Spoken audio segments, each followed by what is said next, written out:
Hi, we're the LA Baby Gurus. And we're back to talk about another subject that we are so excited to share with you. And that subject is breastfeeding. And bottle feeding. Yes. Just feeding the baby. Feeding the baby. When you walk through that door from the hospital, and usually they're crying in the car seat, so they're fussing when you walk through that front door. It's rare that they're asleep. They're usually fussing from the car ride. And it can be very nerve-wracking. Yeah, and you're like, what should I do? Well, usually if you feed them, it'll calm them down. So whether you decided in the hospital that you were going to breastfeed, or you were going to bottle feed, or you were going to do both. And most people don't realize that both is actually a very viable option, even in the beginning. They think it's got to be one or the other. But there's a beautiful way to do both. So we'll get into a little bit of all of that. Yes. And no, when you do both, that thing called nipple confusion, it does not exist. No. At least for us, it's never existed in hundreds of babies that we've taken assisted with the parents, teaching them how to do both together, so that, sometimes if there's not a lot of supply right away and the mom wants to build, you can give the baby a little bit of a backup of the formula while she pumps a little bit more. And the baby, if the baby's a little bit more satiated, he won't be as frustrated at the nipple, because sometimes the letdown could be too fast and it could be frustrating. So if she just can pump a little of that out, and then give a little bit of that to the baby, and then the baby can have the rest of the breastfeeding experience more calmly. There's so many little tips and tricks. Oh, yeah. And that nipple confusion, again, that I talked about, it comes up when, if you strictly breastfeed for weeks or months, and then you go, I want to go out and leave my baby with my mom. Guess what? They're not going to take a bottle. Yeah, because it's actually the opposite. People say, don't do the bottle right away. Let the baby get used to the nipple. Right away. But it's actually the opposite. If the baby does both, and of course you need to know how to do it, do both. And that's what we help with too. We can, teach people, explain to people how you do both, to make it so that it is comfortable for everybody involved. But like she said, if you wait too long is actually when you're going to have the problem. Yeah, you've missed that window. I got a call where I had a mom who said to me, okay, so I've been strictly breastfeeding my baby for 6 months, and I want to go back to work now, and she will not take the bottle. And I said, well, it's going to be a real challenge. Probably the only way, unfortunately, for you to get her to do it is to let her actually get hungry enough. And she's going to get really hungry. Yes. And she's going to fight you. And the mom said, well, I think she can go days. I don't know what to do. And I said, well, maybe you can work on it and see what happens. And she said, she just would not take the bottle. And so it was a big problem, because she needed to go back to work. And it was a lot of work for her to be able to pump and feed the baby and do her job. And she realized this was really a mistake.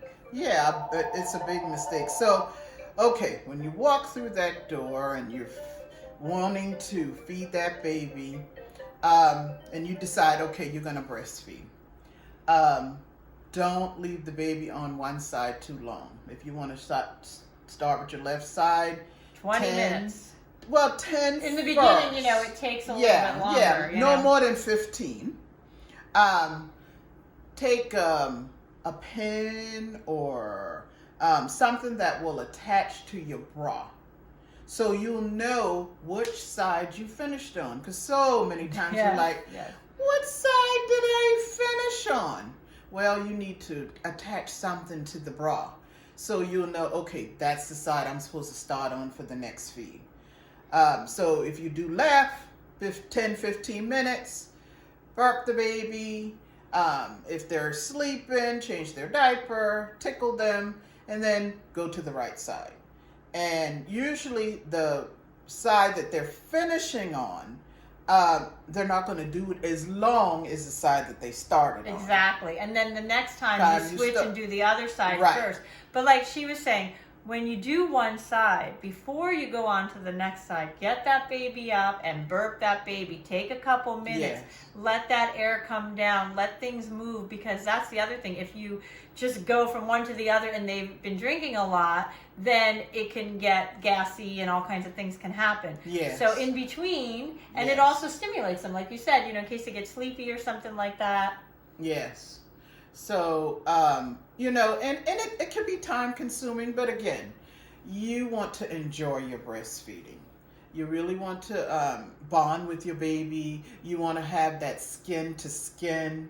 And speaking of skin, one of the other things is you've got to make sure that you get a proper latch on your breast, because if the baby just grabs just the nipple, you need to get that suction around the areola. You want to open up the lips with your fingers and suction it around the areola, because if you're just getting the tip of the nipple, pain for you, cracking, possibly bleeding, and it could lead possibly to infections. So that latch is really, really, really important. And once you to know that you fully got them latched on, you will feel your uterus contracting. Was the baby sucking, you'll feel your uterus contracting. So you'll go, okay. And also, as your milk comes in, you'll hear them swallowing. That's another way to tell that they're on properly.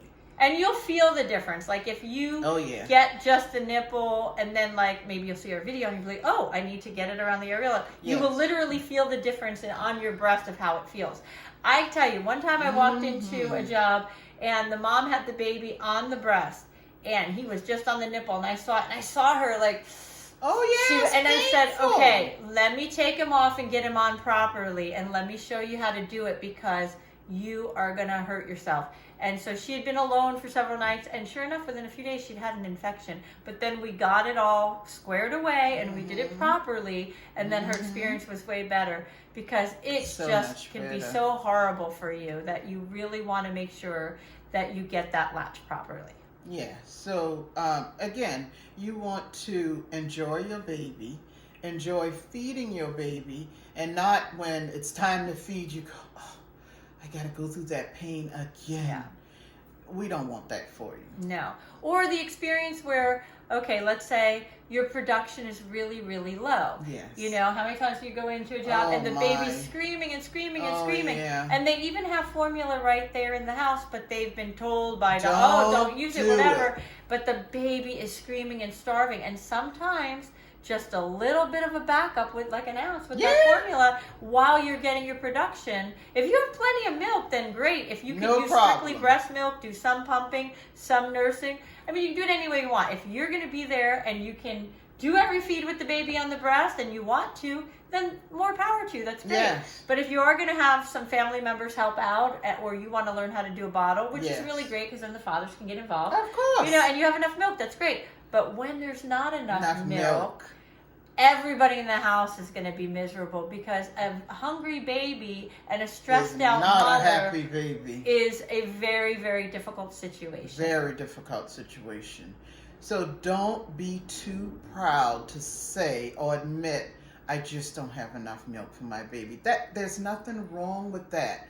You don't want to be shamed into not being able to breastfeed your baby because you don't have enough milk. Because there's help available too. There is help available. You can, you know, like you could get a lactation specialist, or you know, you can get advice or help and stuff like, hey, you can watch our videos and learn some things. There's different things that you can do to get help with that if you really want to work on your production. Yeah. There's different things you can drink and eat and do. But the number one thing is enough rest. Yes, enough, and water. And water. You've got to drink enough plenty sleep, of water. Yes. And then enough fluids to produce that milk. And also make sure you're eating properly as well. And then eating properly. But not a lot of gassy stuff. Yes. Because remember, if broccoli or cauliflower or something spicy make you gassy, it's going to make the baby gassy. Remember, that's your child, so they have your traits. And then sometimes it doesn't bother you as much, but it does bother the baby, because baby's got other genes too. And so there's some things you have to look at to see what's in your diet when the baby's having a lot of gas. Yeah, for sure. And then so that's if it's a mother who's breastfeeding, but then we have all different kinds of families and circumstances. If they're just bottle feeding. There's just bottle feeding and it's formula. And that is perfectly okay. Fine. We've done many families with where the babies were formula fed. So if you're going to do that too, then you want to just learn that, you know, you start with a couple ounces. Yeah. As the baby's growing, yeah, you increase it.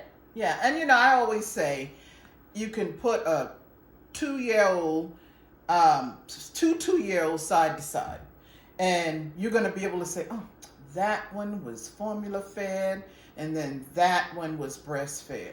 There's no way you're going to be able to tell. Not at all. They're going to be 2 healthy 2-year-olds that are thriving and doing well.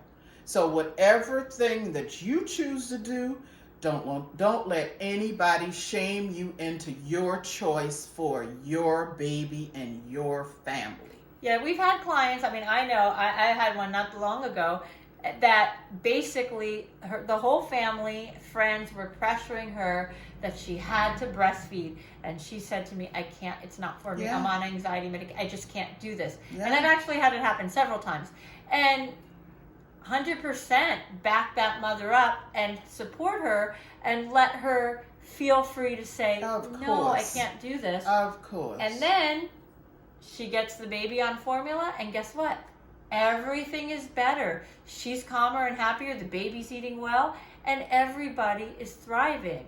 Yeah. But if the mother it's not for her, and she's forcing it, and she's miserable, and it's just not feeling right for her. Not feeling right. The baby's going to get stressed out. She's going to be stressed out. The father's going to be stressed out. And anybody else in the neighborhood is basically going to be stressed out. Yeah. So why do that? Why do that? But, you know, we don't want to cover too much at one time. So we'll be back again. We'll get into some scheduling. Oh, yeah. We're the LA Baby Gurus. And remember us. Nice talking to you. Please like, comment, and share, and subscribe. Please do make comments and you know, questions. We love questions. So please feel free to put some questions down there that we can cover in another video. And until then, see you later. Bye.